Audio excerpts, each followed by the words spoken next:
guys, it's Laura. You're watching Queen of Swords Tarot. So today I wanted to do a reply to the tag Tarot and Books, but mine is going to be just a little bit different.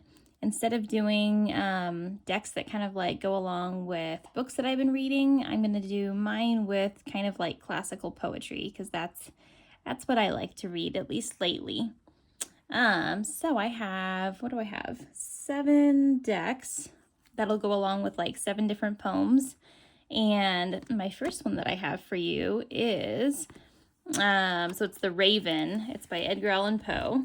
And then, predictably, I have the Crow Tarot. I know, ravens, crows, not exactly the same, but what can you do? I don't know that there's like a raven tarot per se.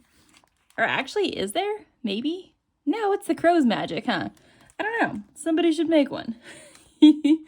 Okay. All right. So, like I said, this is the Crow Tarot. And it is by, let me just show you the cover here. I'm sure everyone's seen it, MJ Cullinan. I think she just came out with an oracle deck as well that looks quite cute. It's like night animals or something. So I'm going to start kind of in the middle of the poem because I'm sure you've read it or have heard of it. It's kind of a long one. Sorry, I'm bumping the camera. I'm just like steadying it. But yeah, so it's a longer poem. So I'm going to start in the middle, which I will for all of these, and kind of probably cut it off shorter as well.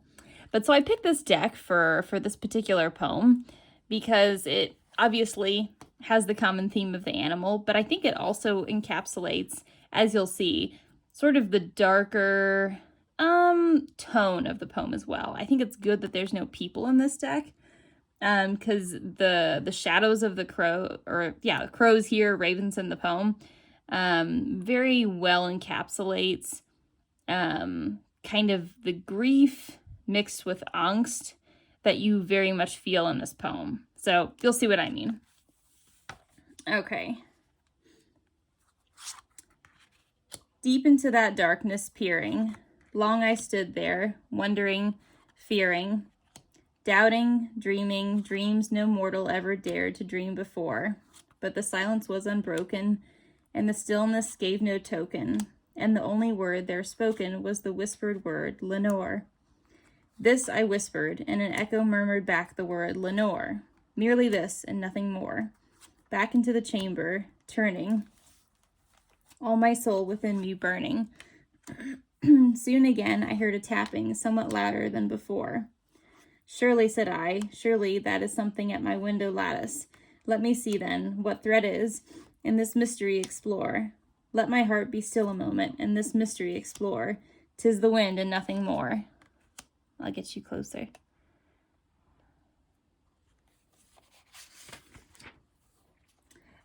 Open here I flung the shutter, when with many a flirt and flutter, in there stepped a stately raven of the saintly days of yore. Not the least obeisance made he, not a minute stopped or stayed he, but with mine of lord or lady perched above my chamber door, perched upon a bust of Pallas just above my chamber door,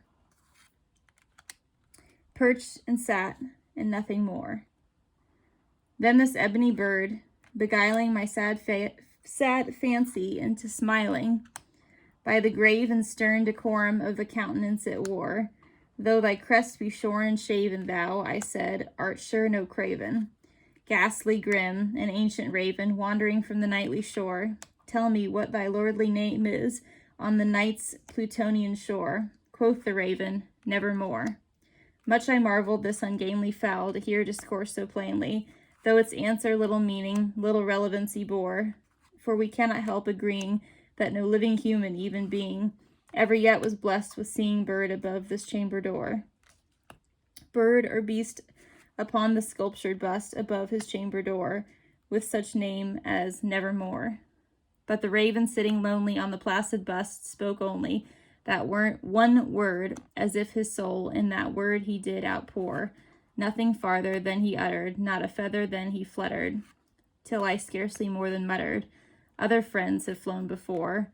On the morrow he will leave me, as my hopes have flown before. Then the bird said, nevermore. Okay.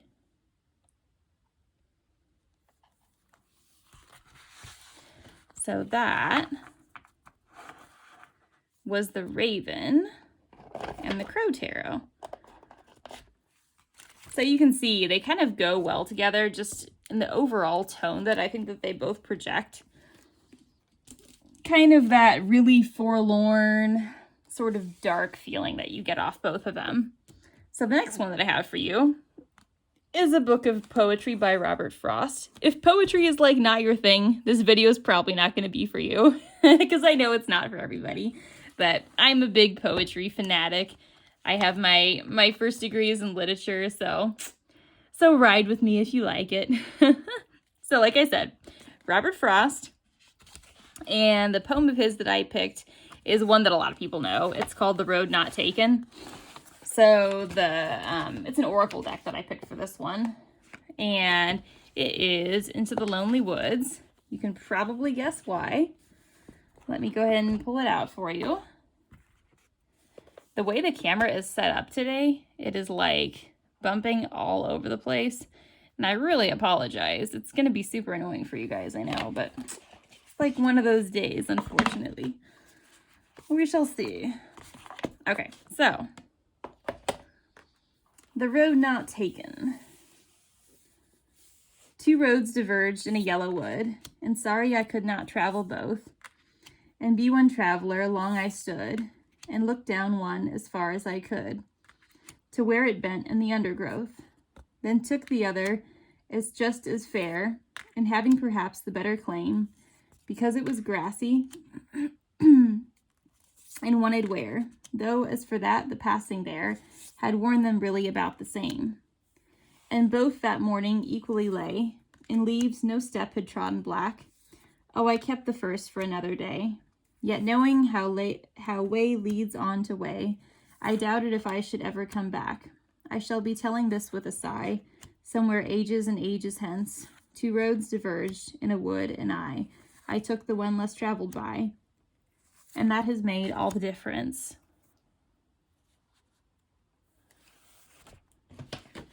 So that is The Road Not Taken and Into the Lonely Woods.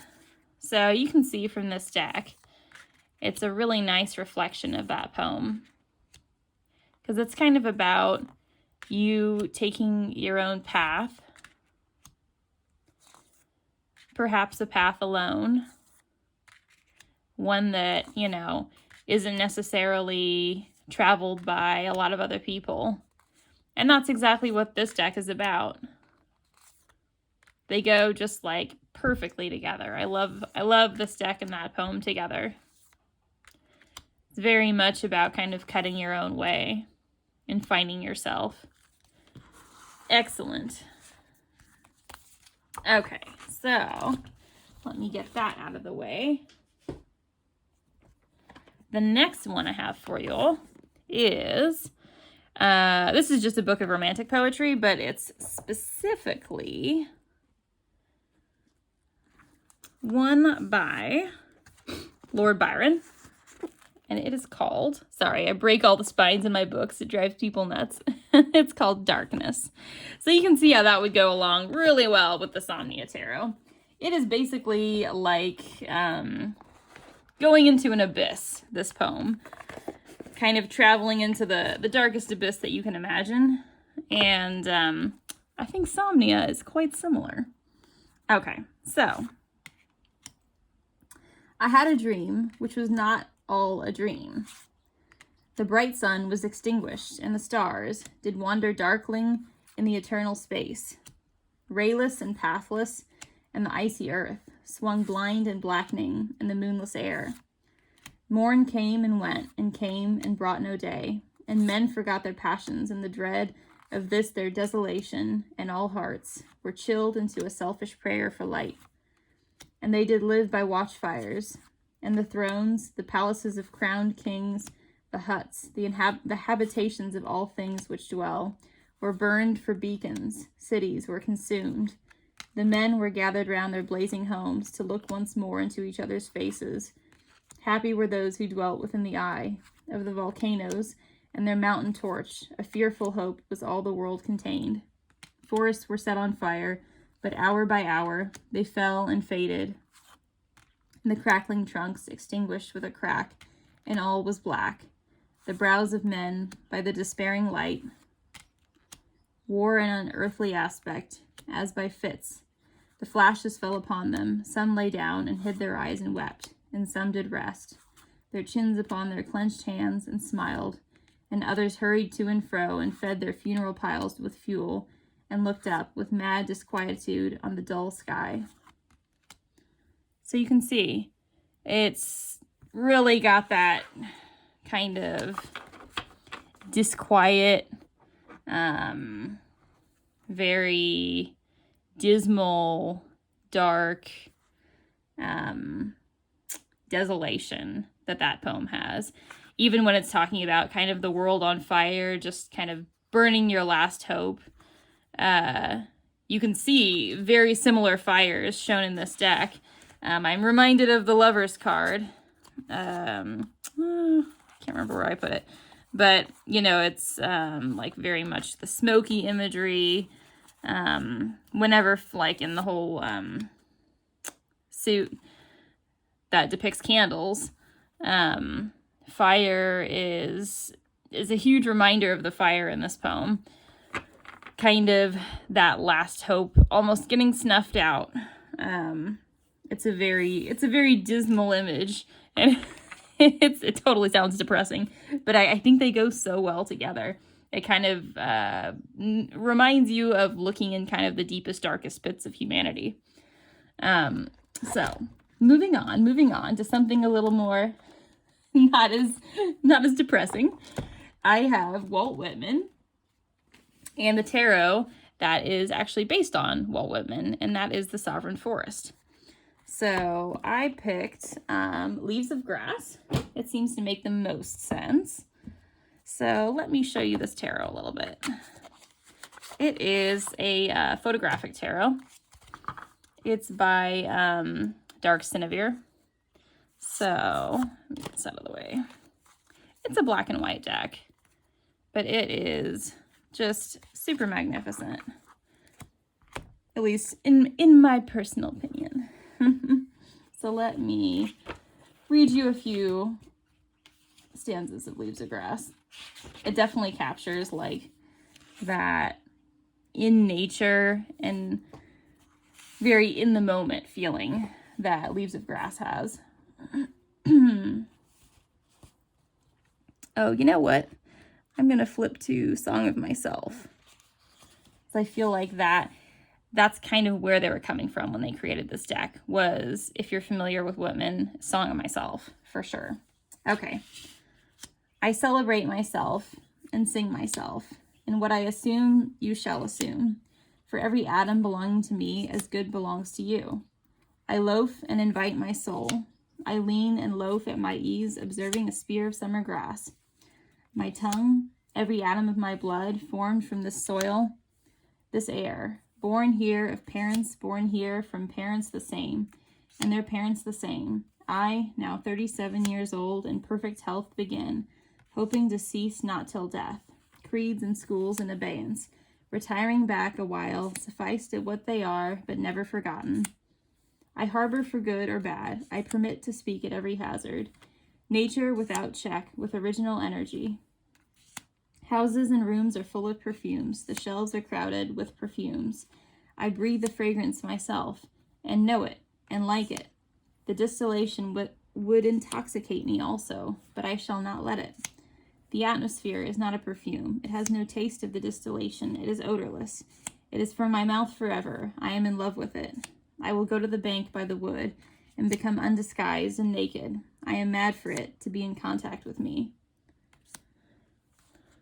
So for me, they did a great job really capturing that Song of Myself, Walt Whitman. Like every beat of the poetry is like running your fingers through grass. Because he's so in the moment. He's so he captures that childlike joy for nature and for life. And to me, this deck, because it really gets into the, you know, simplistic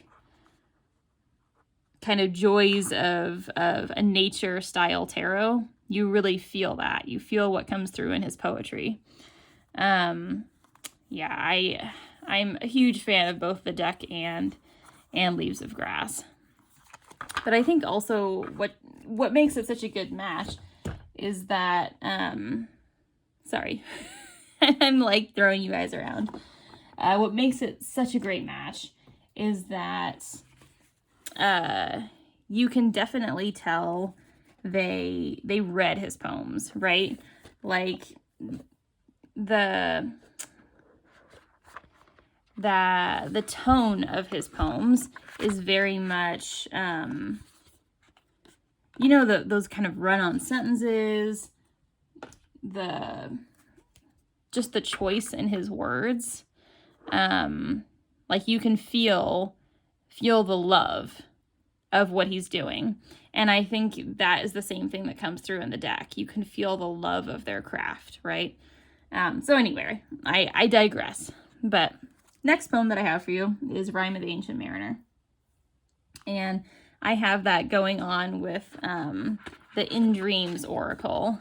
And the reason being is that I feel like Rime of the Ancient Mariner is very much like, because, you know, if you're familiar with the epic poem, he's, you know, telling this story to, he's a guest at a wedding, and he's telling it to the people there at the wedding. And you almost feel like you're in a dream as you're listening to the story. And this deck kind of captures that dreamy, like, did this even really happen type quality. Like I even have a deck that is a lot more nautical, but it just doesn't, it's too real. It's too, lifelike, you know, because the Rime of the Ancient Mariner is so larger than life, right? It's kind of like, you know, from all the way from when he shoots the albatross to the end. It has this real tall tale quality to it. And I feel like this captures that, maybe not so much tall tale, but very dreamy, accentuated, exaggerated quality of a mariner telling his tale. So what I mean by that, I will read you some. Okay.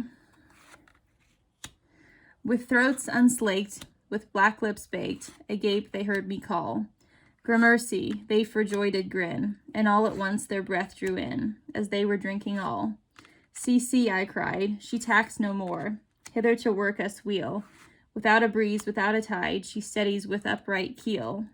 The western wave was all aflame, the day was well nigh done.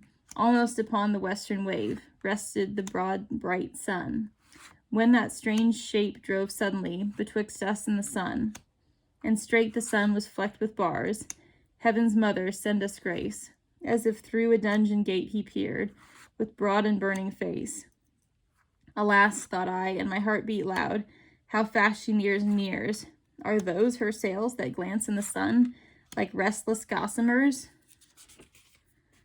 And those her ribs, through which the sun did peer as through a grate? And is that woman all her crew? Is that a death? Is that a death? And are there two? Is death that woman's mate? Her lips were red, her looks were free, her locks were yellow as gold, her skin as white as leprosy. The nightmare, life and death, was she, who fix men's blood with cold.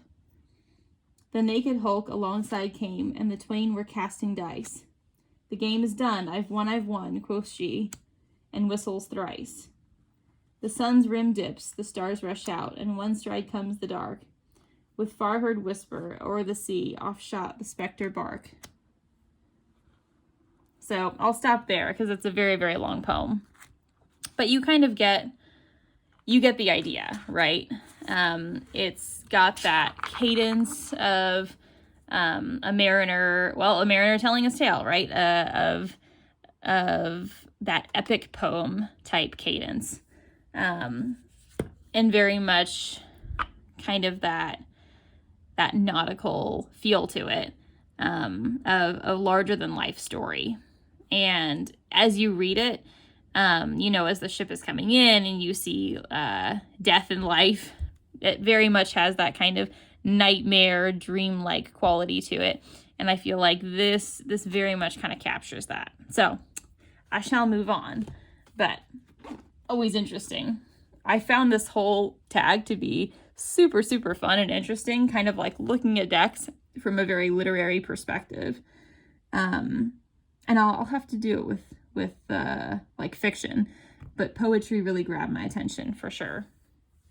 So the last pairing that I have for you is Henry David Thoreau, his Walking, and the Druidcraft Tarot. Now, I feel like Whitman and Thoreau are, you know, in terms of the decks that I could pair with them, they're pretty close. But I think this one kind of paired a little bit better with Thoreau, just because okay, so put it this way. I feel like Whitman is very, you know, attuned to the details of nature. You know, you can see it in the title of Leaves of Grass. He really gets up close into the smells and the sights, and it's a whole sensory experience reading his work, right? Like he's all up in the details of nature. Whereas I feel like Thoreau and kind of Emerson are very much, they take a step back and kind of look at the big picture of nature. Both, I mean, all of them are excellent, but it's just a little bit of a different perspective in how they approach nature and how they write about it. So, and I feel like these decks, you know, you can see in this one that it's very much, right, details, it's kind of single images, they get you really right up close there, whereas this one, that's a lot more scenic, it's a lot more step back, you see the big picture. Yeah, so we shall continue. But so in terms of Walking, I will just read you a little bit of it. Again, not to repeat myself, but these are long works and poems, so for this guy, it's just a work. But I won't bore you with too long of a passage. So, again, this is the Druidcraft Tarot. I'm sure you guys are fairly familiar with it. I wish to speak a word for nature, for absolute freedom and wildness, as contrasted with a freedom and culture merely civil, to regard man as an inhabitant or a part and parcel of nature, rather than a member of society. I wish to make an extreme statement. If so, I may make an empathetic one, for there are enough champions of civilization. The minister and the school committee and every one of you will take care of that. I have met with but one or two persons in the course of my life who understood the art of walking, that is, of taking walks, who had a genius, so to speak, for sauntering. So I'll stop there. But this is definitely a parallel between enjoying being out in nature and its wildness in this deck and in this work. And I feel like the Druidcraft Tarot is, because it is so druidic, obviously, it is an approach to the art style and also nature that really gets into sort of the grittier, wild and raw type of appreciation for nature. And not that Thoreau is wild, but I think in comparison to some of his contemporaries, he appreciates kind of that more wild side of nature. So they go together really nicely. Sorry, lots of hand gesturing, not a lot of showing you the cards. But you can definitely tell, right? This is a very sort of in the dirt, raw. Oh gosh, look how pretty. It's a lovely deck. Yeah, very in the dirt, raw, you know, not afraid to be barefoot kind of approach to nature. And to me, that's very Thoreau. He's going out for a walk, not afraid to take his shoes off, and really enjoying nature for nature's sake. I think he would appreciate this deck. I think that's kind of what I'm trying to say. It's a similar way to being in tune to nature. I just took this deck across to the park across from my house, actually. And it was just perfect. I did readings under one of my favorite trees. And that is what's so wonderful about this deck. It just fits in seamlessly with any kind of natural work. Okay, so that is all that I had for you. I appreciate you joining me in all my ramblings, as always. And we will see you next time. Toodles!